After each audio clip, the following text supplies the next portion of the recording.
Kinben Book 6, Chapter 64. Ipinakita na nga kaagad ng ace player ng Calapan City ang kanyang production sa pagpasok niya sa laro. Hindi pa siya pumupuntos, pero makikitang ang lakas kaagad ng epekto ng kanyang ginawa sa kalaban. 3 assists at 2 steals nga ang kanyang ginawa sa 2 minuto na paglalaro niya sa ikatlong quarter. 2 steals mula sa ace player ng QC. Sambit pa nga ni Steve Chua na napangiti ng marahan dahil mukhang hindi na raw mapipigilan ng Calapan City ngayon. Bigla tuloy nakaramdam si Chua ng excitement sa muli nilang paghaharap nito. Ibibigay na raw niya sa simula ang 100% niyang paglalaro upang makita kung sino ba talaga ang mas magaling sa kanilang dalawa. Ricky Mendez, ibang iba na nga ang galawan mo ngayon. Pinagmukha mong mahina si Vicinal sa ilang minuto mong paglalaro.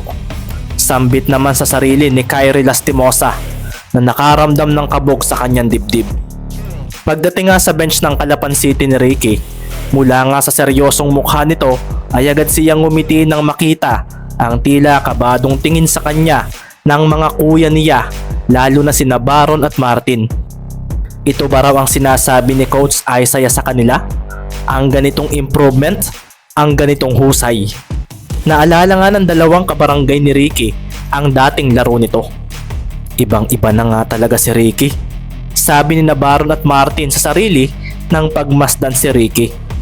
Ako pa rin ito, masayang wika naman ni Mendez at marahang ginulo naman ni Maki ang buhok nito. Tatambakan ba natin ang kalaban? Tanong nga ni Maki at umiling naman si Ricky. Maglalaro lang ako kuya, iisipin kong malakas na timang kalaban natin, kaya hindi na ako magpapabaya. Sagot ni Ricky na marahang napatingin kay Coach Isaiah. Nakakainip kuyang maghintay ng 2 quarters dito sa bench, kanina pa akong larong-laro. Mahinang wika pa nga ni Ricky at si Carlo naman matapos uminom ng tubig ay napatingin sa malayo. Nakita kasi niya ang ginawa ni Mendez kay Vicinal at dito niya naalala ang isang manlalaro noon na unang beses niyang nakalaban sa CBL. Palayo na nga siya ng palayo. Tama si Coach Isaiah. Hindi kami pwedeng basta maiwan. Hindi pwedeng gusto lang namin siyang tulungan. Kailangan din naming tulungan ang sarili namin sa pagbabasketball. Sabi naman ni Carlo sa sarili na tinabihan naman ni Maki Romero. May bala ka pa bang bawian si Vicinal sa ginawa niya sa iyo kanina? Naninibago ako sa iyo. Hindi kasi ganyan ang pagkakakilala ko sa iyo. Mahinang wika nga ni Carlo at matapos ngang uminom ni Maki ng tubig ay napahinga siya ng malalim at kalmadong tumingin sa malayo. Siguro hindi na. Kailangan ko na lang tanggapin na mas magaling siya sa akin sa larong ito. Pero sa sunod na magkaharap uli kami ng isang iyan, sambit naman ni Maki na napakuyom ng kamao. Si Carlo naman ay napatingin din sa malayo at ang datingan ngayon ng katabi niya ay tila naging si Mendez. Ito rin siguro ang kailangan kong isipin, na hindi lahat ay kaya kong ilang paso sa loob ng court. Kailangang mas maging magaling pa akong basketball player. Sabi naman ni Carlo sa sarili na napatingin na nga kay Coach Isaiah na kinausap na uli sila isa-isa. Sino ang mas magaling sa inyo ni Vicinal? Tanong naman nga ni Baron kay Ricky na kakatapos lang uminom ng tubig. Hindi ko kuya alam. Hindi ko mapigilan yung jump shot niya kasi ang taas niya masyado. Sagot nga agad ni Mendez at si Baron ay napailing na lang. Ikaw dapat ang sagot. Sabi nga ni Baron at si Martin naman ay napangiti nang marinig iyon. Huwag mong igaya sa iyo si Ricky. Humble na tao iyan. Wika naman ni Martin at si Larry naman ay makikitang may hawak na salamin at pinagmamasdan ng kanyang poging mukha roon na kinaseryoso naman bigla ni Baron. Samantala, makikita naman si Shaquille na nagtatanong sa kanyang kuya Marlon tungkol sa dream shake move na ginawa nito kanina laban sa 2 big man ng kalaban.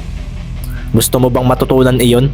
Tanungan ni Marlon at tumango naman si Shaquille na napatingin sa kanyang kuya Ricky. Opo kuya, sagot ni Hernandez. Kagaya raw ng sabi ng kanyang kuya Ricky, upang humusay siya ay dapat hindi siya magsawang magpaturo sa mga mas magagaling sa kanya. Hindi na raw siya dapat pang mahiya sa mga kasamahan niya at ito ay para na rin hindi siya basta matakot sa mga makakatapat niya na mas matatanda sa kanya. Sumilbato na nga ang referee at makikita naman sa bench ng QC ang kaseryosohan, lalo na nga sa pinagawa ni Coach Stan sa kanyang mga players. Si Kobe Vicinal nga ay huminga ng malalim at tumingin sa malayo. Bakit ganoon? Pakiramdam ko ay nabastos ako sa ginawa ni na Romero at Mendez sa akin. Mas magaling na ako kay Romero, pero bakit hindi niya ako binawian kapag natatalo ko siya kanina? At itong si Mendez, mahina ba ang tingin niya sa akin? Bakit hindi man lang niya ako angasan? Hindi ganito ang mga ace players ng ibang teams. Tanong nga ni Kobe Vicinal sa sarili. Nang maglakad na nga siya ay nakaramdam na lang siya ng kamay na pumatong sa magkabila niyang balikat. Nasa kaliwa niya si Rex Cabagnot at nasa kanan naman niya si Jimmy Valencia. Boss Kobe, hindi tayo magpapatalo. Tutulungan ka namin. Bulalas ng dalawa at dito na nga marahang napahinga ng malalim si Vicinal. Ang mga kakampi niyang ito, ang mga umiidolo sa kanya, ang kanyang barkada, ang kanyang kaibigan. Galingan ninyo, hindi tayo magpapatalo. Sigaw pa nga ni Clay na makikitang pinatayo na rin ang mga kakampi nito para raw mag-cheer sa team. Tatalunin natin ang Kalapan. Sambit nga ni Kobe at dito na nga sila humanda. Ganoon nga rin si Bondok na napatingin kay Hernandez. Gaya nga ng sabi ni Coach Stan, kapag ito raw ang babantay sa kanya ay kayang-kaya niya raw itong puntusan. Sinambot na nga ni Valencia ang bola at napatras kaagad siya nang dumating si Mendez.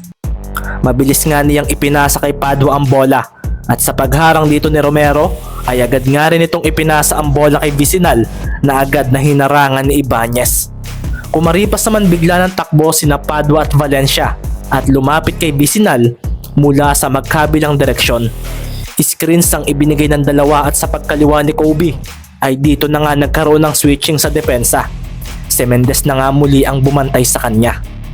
Si Valencia naman ay tumakbo agad para sa isa na namang screen at sa pagkanan ni Vicinal ay doon na nga bumangga si Mendez sa kakampi niya.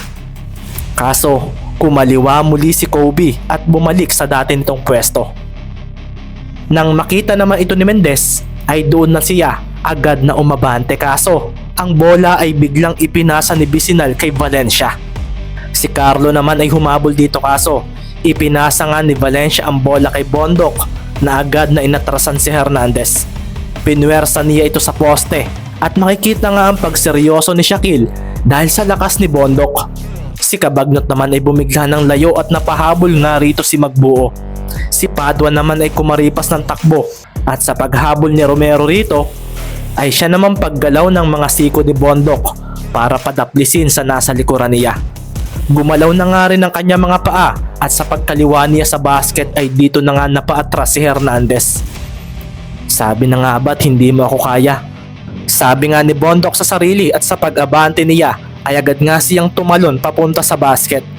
Ang sapatos naman ni Hernandez ay biglang lumangit-ngit sa sahig at dito na nga niya itinodo ang kanyang pagtalon para sabayan ang sentro ng kalaban. Talagang humabol ka pa rin pero huli ka na. Sabi naman ni Bondok sa sarili at dito na nga niya ay dinakdak ang bola sa harapan ng sentro ng Kalapan. Isang posterized dunk ang ginawa niya at nasisiguro niyang babagsak ang kumpiyansa nito. Sa paglapag nga ni Bondok ay agad niyang pinagmasdan si Hernandez, kaso lumampas lang ito at nagpunta kaagad sa labas ng guhit. Sa paghawak nga ni Shaquille sa bola ay bigla na lang niya itong ibinato ng malakas papunta sa side nila. Okay lang na matalo dahil sabi nga ni Kuya Ricky, dito rin siya nagsimula. Sigaw nga ni Shaquille sa kanyang sarili na ang tanging nasa isip ay kailangan niya itong maranasan dahil kung hindi siya gagaling sa paglalaro ng basketball. Napangiti naman si Mendez nang sambutin niya ang bola. Natuwa rin siya dahil sa ginawang iyon ni Hernandez at sa pagharang sa kanya ni Padua ay dito na sila nagkatinginan. Nakikita nga ang pag-abang ng paa ni Padua. Si Mendez naman ay pinatalbog na ang bola. Pinakita nga niya kay Dave Padua na siya ay kakaliwa, kaso umabante lang siya at iniiwas ang bola mula sa kanyang defender. Si Padua ay napaseryoso sa nangyari at hindi pa rin nga siya sumuko. Bumigla siya ng habol kay Mendez, kaso napalampas naman siya At makikita naman nga ang bola na tumalbog papunta sa likuran ng katapat niya. Kumaliwa nga si Mendez at makikitang nilampasan niya si Padua. Dito naman dumating si Valencia at nang makita ni Mendez ang kanyang kuya Maki sa kabila nito ay doon na nga siya mas umabante pa. Si Valencia naman ay napahakbang sa direksyon kung nasaan si Romero. Akala nga kasi niya ay papasa si Mendez dahil nahabol na rin ito ng kanyang boss Kobe. Kaso dumiretso ito sa basket at walang takot na tumalon. Si Kobe naman ay napatingin sa likuran niya at nakita nga niya si Ibanez. Nagkaroon nga siya bigla ng tanong sa kung ano ang gagawin ni Mendez. Dito na nga nasira ang depensa niya rito dahil makikita na nga si Mendez na tumalon na papunta sa basket na kinaseryoso ng mga manonood dahil ang pinakamaliit na player ng liga ay dumakdak sa larong ito. Si Bisinal nga ay natulala na lang nang makitang bumitin si Mendez sa basket. Sa paglapag nga ni Mendez ay doon na nga kumawala ang malakas na sigaw ng crowd para sa kanya. Ang mga kakampi nga niya sa bench ay napahiyaw rin at sa pagharap ni Mendez sa likuran niya ay doon na nga sumilay ang kanyang masayang ngiti. Si Coach Tan nga ay napapunas na lang ng pawis sa noo dahil nang makita niya ang ginawa ni Mendez ay bigla na lang kumabog ang kanyang dibdib. Ang mga players nga rin niyang nakatayo sa tabi niya ay natulala at makikita nga rin ang pagngiti ng ilang mahuhusay na manlalaro ng Maharlika League. Hindi nga lang mga players ng ligang ito ang kasalukuyang narito sa venue at ang ginagawa ni Mendez ay tila nagmamarka sa isip nila nang hindi nila namamalayan. Mukhang mas masaya kung tatapak ang isang ito sa PBA. Sabi nga ng isang lalaki na nakasombrero ng itim. Makikita nga rin sa damit nito ang logo ng San Miguel Beermen at ang apelyidong Luterio sa may gilid ng manggas ng suot nitong shirt. Nakalaban daw niyan ang team ng Genking sa Bulacan. Tinambakan daw ni na Jeff ang mga kasama sa training camp. Pero ang Mendez na iyan, binigyan ni Jeff ng pangakong hihintayin sa PBA at mukhang malaki ang chance na mangyari iyon base sa ipinapakita niya. Narinig kong sa drafting next year ay huhugot na rin ang commissioner ng mga players mula sa Maharlika. Hindi na lang daw sila babase sa mga players mula sa NCAA at UAAP. Wika naman ang katabi nito na medyo hindi pang Pinoy ang kulay ng kutis. Tila isa itong NBA player kung pagmamasdan pero Pinoy talaga ito na may lahing banyaga. Ayaw magpatalo ng PBA sa Maharlika. At syempre, sino ba naman ang player na tatanggi na mapasama sa liga natin?